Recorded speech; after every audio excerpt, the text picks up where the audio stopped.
It is a very small populated area, even to this day, relatively speaking. Yeah, at the time, like the store itself, we have it set up as if it was in the 20s. And at that time, there were probably 300 to 400 people living in the area between logging, mills, farms, fishing, tourism, all sorts of things. Now there's probably, well, there may still be 300 to 400 people roughly in the area, but everything's different now. What of the indigenous people, the Stateless Nation in that area? Was there any kind of cooperative element to the whole thing? Actually, Acton Kilby, who took over from the store from his parents in 1922, Acton and his wife Jessie, his parents were quite elderly, so he took it over. He was fluent in the local language, Alaquadam. I always pronounce that wrong, so any First Nations hear me, I apologize. He was fluent in their language, and he kind of really stood up for them at a time when really the governments didn't really care that much about them. There is a story where he refused to let a logging company haul a boom of logs away until they paid their First Nations people. So like I say, he tended to look after them a lot.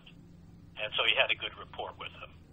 The main theme of the Kilby Store Museum now is a 20s setting, is that correct? Yeah, that's correct. And I believe it's 92% of things that you see in the store are actually original to the store. Being a heritage site, we can't bring stuff in like a museum can. It has to be authentic or related to the store, that specific area.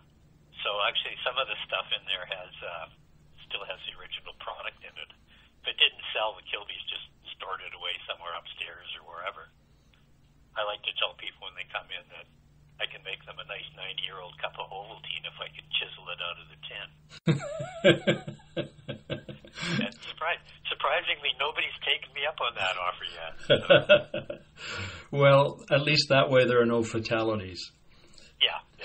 But yeah, basically everything. There are a few things in there that are not from the period but representative of the period.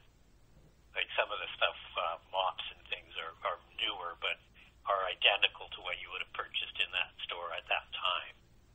There's fashions, clothing, tin goods, and surprisingly, an awful lot of the canned goods in there are still recognizable labels. Yes, companies that have continued on over the decades, Yeah, I mean, there's things like Magic Baking Powder and Calbran Baking Soda and all sorts of things that still look identical. Different packaging nowadays, but the same labels. That's interesting. Yeah, it's always fun going through the store.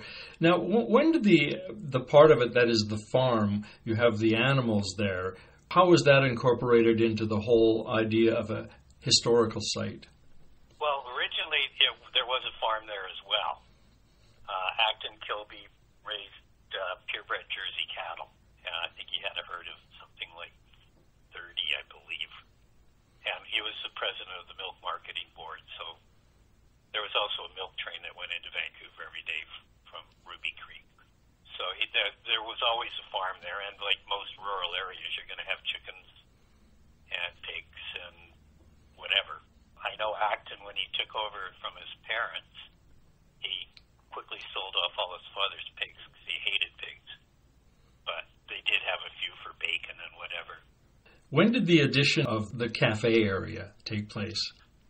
Well, actually, that was the original barn on the property.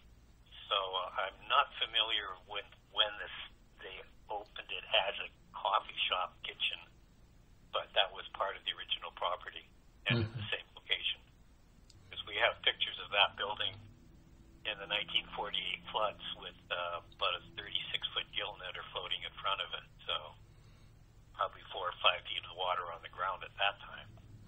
Any stories that stand out to you as unusual things that happened there or around there? Well, according to the Vancouver Paranormal Society, we have 7 ghosts living in there. Not that anybody died there, it's just ghosts apparently like to haunt where they're happy, so